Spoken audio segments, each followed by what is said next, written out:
In this short activity, we will be looking more at the history of hip-hop as an influential musical genre. As you will recall, the social context of the 1980s in New York City was relatively fraught. There were a number of individuals who were from recent immigrant backgrounds who were also joining this interesting musical scene that was rather burgeoning, and they brought their influences with them. So hip-hop was born out of the likes of DJ Kool Herc, Afrika Bambaataa, and Grandmaster Flash. DJ Kool Herc was most notorious for designing a particular type of DJing strategy. Now, hypothetically, you could have a break in a record track during the days when you had physical vinyl.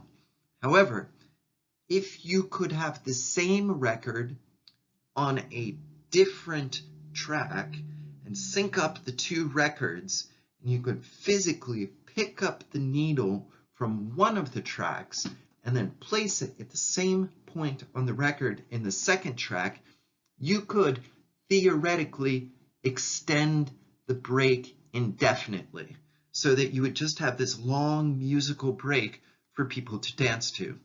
This needle drop is what DJ Kool Herc made famous. Now, it was really Afrika Bambaataa and Grandmaster Flash that innovated scratching, although Afrika Bambaataa also founded the Universal Zulu Nation, which was an instrumental organization and global movement of hip-hop groups that converted individuals from former gang life into musicians.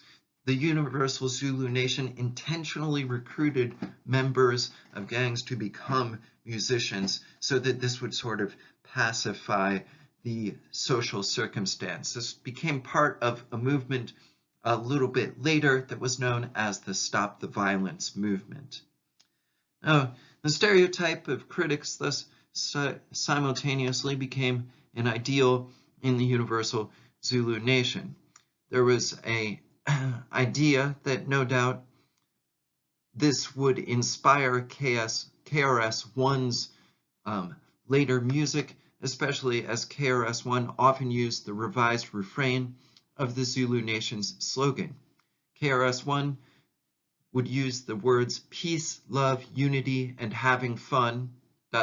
These are the lyrics of KRS-One, in several performances in the 1990s during the Stop the Violence movement, which he became famous for, which he founded after the murder of performer Scott de la Rock.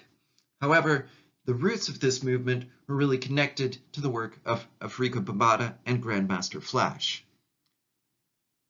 Moving forward here, there are several cultural influences on hip-hop and rap that are important from this particular era. Of course, we have the deep trajectory of the Harlem Renaissance and also the Black Arts movement, which emerges out of the Harlem Renaissance in the 1960s and the 1970s, and the independent arts movement, which emerges out of the Black Arts movement in the 1970s and the 1980s.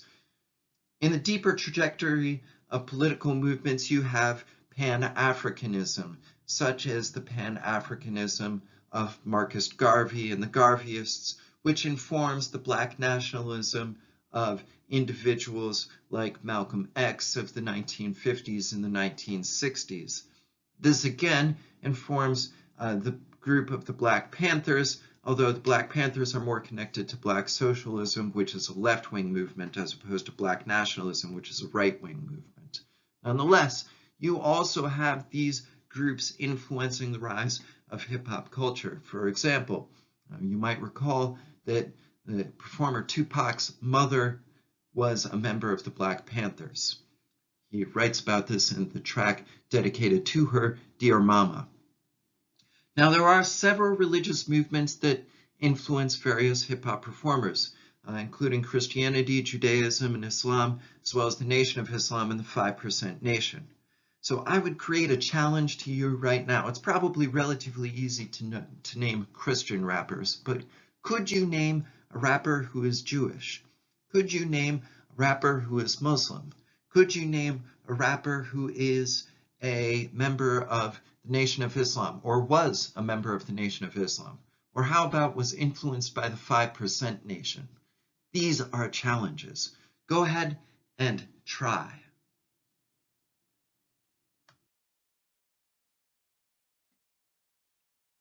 More broadly, religious influence on hip-hop is connected to the development of several religious organizations which are rooted somewhat in Sunni Islam and then also Black particularist Islam in the United States.